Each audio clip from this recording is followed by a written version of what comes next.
Good morning all of you. Myself is Ivanisti, passing 10K section from Narsalpeta School. ఈ రోజు SIM programme కారణంగా మేము భాగంలో ఒక ఐడియాని ఇన్నోవేట్ చేశాము. ఐడియా పేరు వచ్చేసి ఫ్లడ్ సేఫ్టీ. దీన్ని నేను ఎందుకు తీసుకున్నానంటే మొన్న మా ఊర్లో మాకేరు చెరువు దగ్గర ఇద్దరికి ప్రాణ నష్టం జరిగింది. ఆ ఉద్దేశం ప్రకారం నేను ఈ ఐడియాని చూస్ చేసుకోవడం జరిగింది. ఈ యొక్క ప్రాజెక్టు ముఖ్య ఉద్దేశం ఏంటంటే ఎప్పుడైతే బ్రిడ్జ్లలో వాటర్ ఉంటాయి కదా, ఆ బ్రిడ్జ్లో water heavy flow of rain ద్వారా గేట్స్ ఓపెన్ చేయముందుకే చుట్టుపక్కల నుంచి వాటర్ రావడం జరుగుతుంది. అవి ఊర్లోకి వెళ్ళినప్పుడు అక్కడ ఉన్న ప్రజలకు ప్రాణ నష్టం జరుగుతుంది.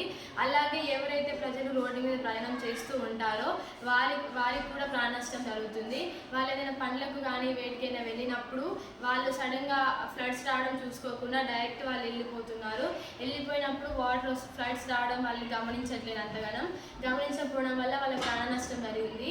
ఇప్పుడు నా ప్రాజెక్ట్ యొక్క ముఖ్య ఉద్దేశం ఏంటంటే బ్రిడ్జ్ దగ్గర ఉన్న ఒక పోల్స్కి మనం సెన్సార్ని ఫిక్స్ చేసినట్టయితే ఇక్కడ సెన్సార్ ఫిక్స్ చేసి రోడ్డు మీద ఒక ఆటోమేటిక్ గేట్ అనేది ఫిక్స్ చేస్తే ఎప్పుడైతే హెవీ ఫ్లో ఆఫ్ వాటర్ రావడం జరుగుతుందో అప్పుడు సెన్సార్ అనేది మోగినప్పుడు అక్కడ ఆటోమేటిక్ గేట్ అనేది క్లోజ్ చేసినప్పుడు అక్కడ వచ్చిపోయే ప్రజలకు ఎలాంటి ప్రాణ నష్టం జరగకుండా ఉంటుందని నా ముఖ్య ఉద్దేశం. Thank you.